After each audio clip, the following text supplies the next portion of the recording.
Right, motorcycle oil. I know that a lot of you motorcycle enthusiasts are probably going to know why motorcycle oil is incredibly important to keep your bikes happy and healthy. But if you're not quite sure, or maybe you are a newer rider who's trying to understand the anatomy of a motorcycle, try and get to know a little bit more of the mechanical side of things, then definitely stick around. And look, before any of you ask, yes, oil is absolutely crucial, and yes, servicing, you have to do it. Every single year, at least once a year, you service your motorcycles. If it's a bike that is a bit older, then maybe it should be every 6 months or so, at least if you want to get the most life out of your bikes. You definitely want to be changing that oil and filter at least once a year. But if you haven't quite hit a year and you're reaching 2,000-3,000 miles already, then I would recommend doing an oil change then as well. I mean, look at your owner's manual, check your owner's manual. They might say 5,000 or 6,000 miles or a year, whichever is sooner. But that's the kind of interval that I tend to go for. So what is oil? Oil is one of those things that seems to mystify quite a few people. I know it kind of... I got confused about what oil was for, especially early on in my riding career, and why it was so important. I didn't really know why it was so important. So I did miss out on a lot of oil changes back in the day, but these days I do my oil changes as and when I need to. But pretty much oil is a lubricant. Inside your engine you've got lots of metal parts rubbing together all the time. The oil is meant to reduce the friction between those metal parts, and as those metal parts rub, they generate heat. Motorcycle oil is designed to try and take heat away from the heat producing elements. I mean, you can just imagine what happens if you don't have any lubricant in between those metal pieces that are rubbing themselves together. It creates extra wear. And remember as well, it's not just rubbing metal pieces that are generating heat, it's also the actual combustion that's happening inside the cylinders that's also producing a lot of heat. So as well as coolant, motorcycle oil is very good at dissipating heat. So why is it important to keep your motorcycle engines nice and cool, you might be asking? Well, there is such thing as getting it up to operating temperature. So when you start the bike up, you've probably all heard the old saying, you don't ride the tits off of it if you've just started it up. Let it warm up just a little bit, let the oil flow a little bit around the engine before you start riding it properly. But if you go beyond that point, far beyond that point, what will happen is that the metal itself, the engine block, will start to warp. If that happens, your engine is pretty much toast. You're going to start losing compression, you're going to start losing coolant, your coolant will start mixing in the combustion chamber, you could start losing oil, you get oil leaks.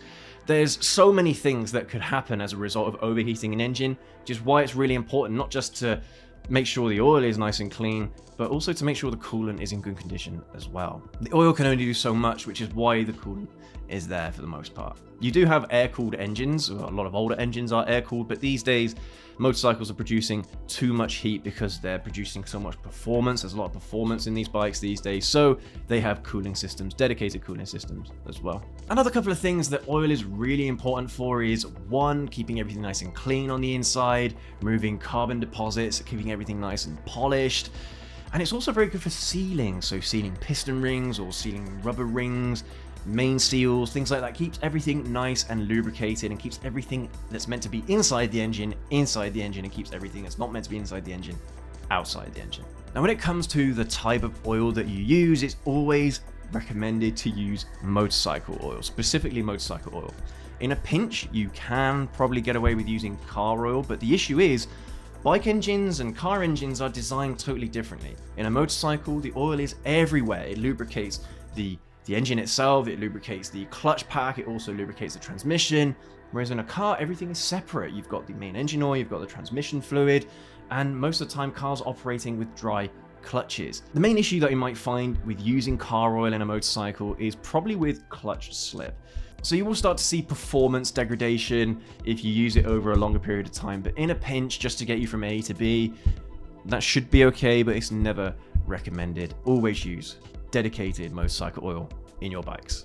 Another issue that you might find when it comes to oil are those numbers on the bottles. What the hell do they mean? You've got things like 10W40, 5W40, 5W30, 10W60. What do they all mean? What's that all about? So the numbers 10 and W are for cold conditions. So the W actually stands for winter, and it's an indication of how the oil can perform on a cold start in cold temperatures, because believe it or not, oil can actually freeze. If it does, it's not lubricating your engine, which is why it is quite important to make sure that you're using the right type of oil for the conditions that you're living in. Like for example, if you live in the Northern Hemisphere, Alaska, Canada, or Norway during the winter months, then you're probably going to want an oil that can perform well in very cold temperatures. The second number is simply the viscosity of the oil when the engine is running normally at normal operating temperatures. A lot of the time these days you do see a lot of modern engines running with 0W20 oil, and that's not really something you see a lot in bikes, but for the most part it's designed to try and limit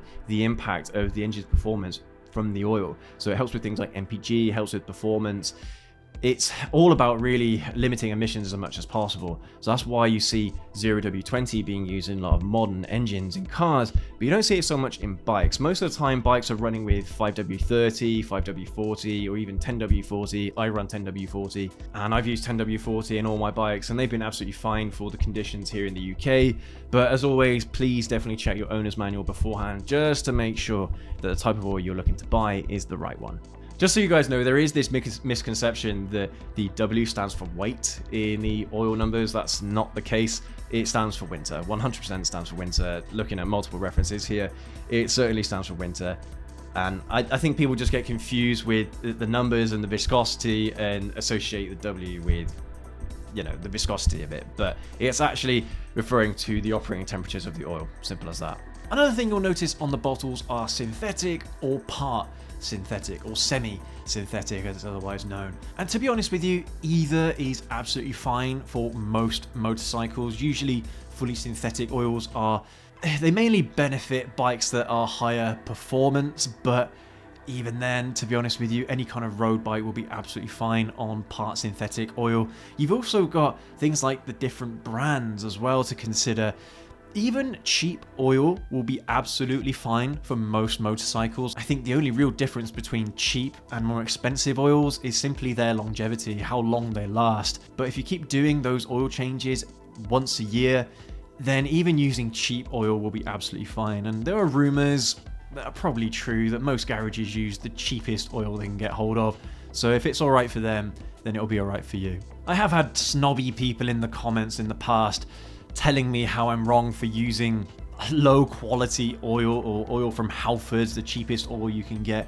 Oil from Halfords, for one thing, isn't actually that cheap. It's quite competitive in terms of the volume, the amount of oil that you get, and if you have multiple bikes like I do, then it kind of makes sense to buy oil in as much bulk as you can. But honestly, for the most part, you'll get different oil brands telling you different things about how and why their oil is better than someone else's.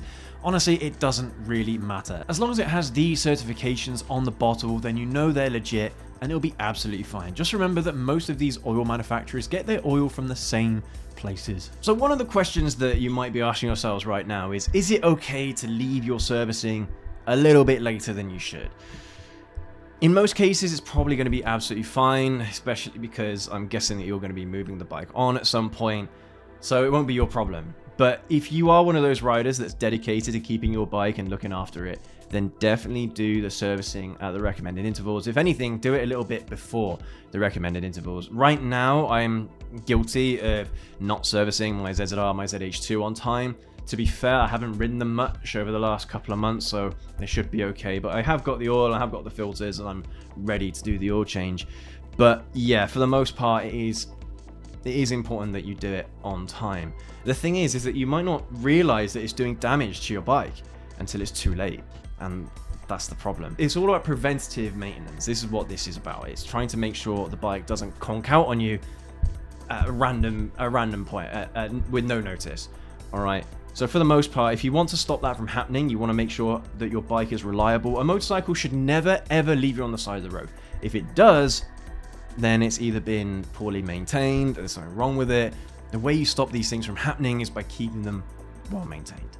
So oil is very important for your bikes, and I hope that this video today has explained why that is the case. And I know that it's a cost to people. It can cost you £100 a time just to do an oil change at a garage, but honestly, learn to do it yourselves. The oil will cost you 30-40 quid, the oil filter maybe £5-10. So you'll be saving yourself a hell of a lot of money if you decide to do it yourself, and you can do it with minimal tools. We do have plenty of videos going over exactly how to change your motorcycle oil in detail, so definitely go check them out if you're looking to learn how to do it yourselves. We do have dedicated videos on my ZR 1400, how to do it on that, on the ZH2, my wife's Ninja 125, pretty much all the bikes that I've owned over the last 4 or 5 years. But for the most part, the process is exactly the same. Probably the hardest thing is knowing what type of oil filter to buy and knowing what type of oil to buy. But you can literally just search for it in Google. You can just search ZR 1400 oil filter and you'll get links on eBay, you'll get links on all sorts of sites. Most of the time I just get mine off eBay. I mean, you are still getting the branded oil filters and what have you, so they're going to be pretty good in terms of performance, but you shouldn't be spending any more than 10-15 pounds on an oil filter. I think the most expensive ones that I've ever bought were on my ZH2. I think they cost me about 15 pounds, but that was at a local parts retailer rather than on eBay, so I'm sure they're cheaper online as well. But yeah, you guys, you could be saving an absolute fortune doing your oil changes yourselves, and you only need basic tools to do it. More often than not, people already have the tools.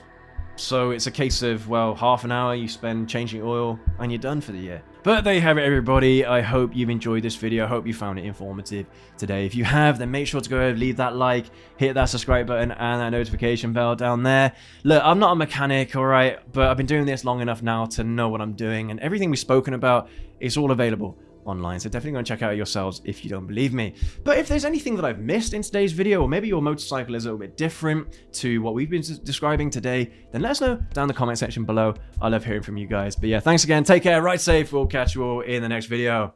Have a good one.